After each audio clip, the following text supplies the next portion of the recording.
Today in Cannabis News, a newly submitted bill in Oklahoma seeks to halt awarding medical cannabis company permits statewide while authorities resolve regulatory issues. After appearing in an ad campaign denouncing the plant, the governor of Nebraska seemingly indicates that there is a possibility to implement medical cannabis legalization statewide. And history is made in Massachusetts regarding statewide alcohol and cannabis tax revenue. It's Tuesday, January 25th, and this is your Trichomes Morning Buzz. Broadcasting live from the Trichomes.com studios in Southern California. It's time for your Morning Buzz.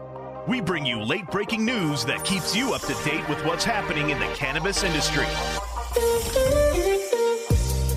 First up, a newly submitted bill is calling for the Oklahoma Medical Marijuana Authority to halt awarding medical cannabis company permits statewide, while authorities resolve regulatory issues. House Bill 3208, introduced by State Representative Rusty Cornwell, would authorize OMMA to impose a licensure suspension if state authorities consider it appropriate.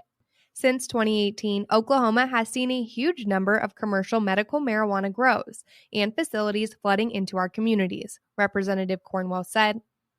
In the initial rush to roll out a system for granting commercial licenses, we failed to enforce their compliance with state law. House Bill 3208 would temporarily pause the issuance of commercial licenses so that we can confirm current operations are complying with the law.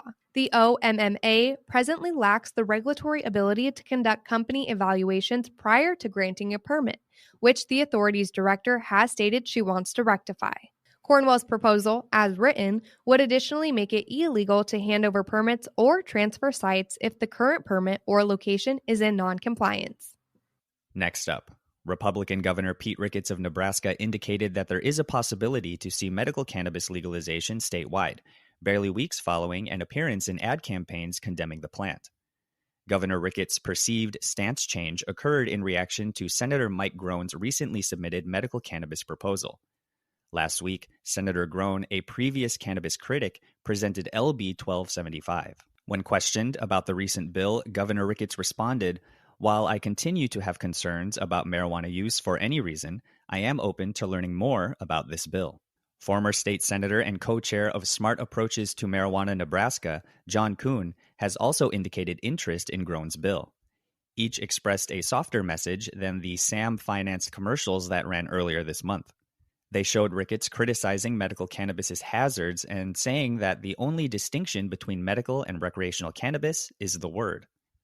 Senator Anna Wishart, the state legislature's main supporter of medical cannabis and co-sponsor of a medical cannabis petitioning campaign, said she was pleased to see previous critics acknowledging the merits of the substance. However, Groen's proposal, she argued, would not properly benefit Nebraskans. LB 1275 does not allow for statewide cannabis cultivation and manufacturing, and federal regulations ban the transfer of cannabis over state borders, according to Senator Wishart. Furthermore, Wishart claimed that the proposal would erect so many barriers for parents of kids with epilepsy that availability would be impossible, and that other patients would be confined to those with incurable diseases, severe cancers, or chronic muscle spasms for multiple sclerosis or muscular dystrophy. Last up, for the first time in Massachusetts, statewide excise taxes on adult-use cannabis purchases have surpassed alcohol taxes. According to the State House, as of December 2021, Massachusetts had collected over $74.2 million in excise taxes on cannabis purchases. In contrast, alcohol excise taxes totaled $51 million.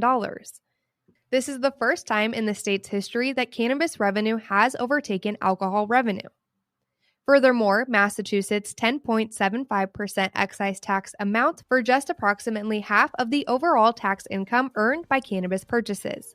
In addition, there are local taxes and a 6% sales tax. Last fiscal year, Massachusetts saw over $208 million in cannabis tax revenue statewide. The fact that cannabis has surpassed alcohol in regards to tax income, initially announced by WCVB-TV, is a hopeful sign for supporters who have argued that cannabis is less hazardous than alcohol and might be used as an alternative. That was today's Buzz. Thanks for listening. For more cannabis news and insights from industry professionals and a place to discuss these stories and others, visit trichomes.com. And be sure to catch up with all of our other cannabis industry related podcasts like Hash It Out, Second Cannabis, or the International Cannabis Conversation wherever you get your podcasts. For trichomes.com, I'm Devin Leal. And I'm RJ Balde, signing off.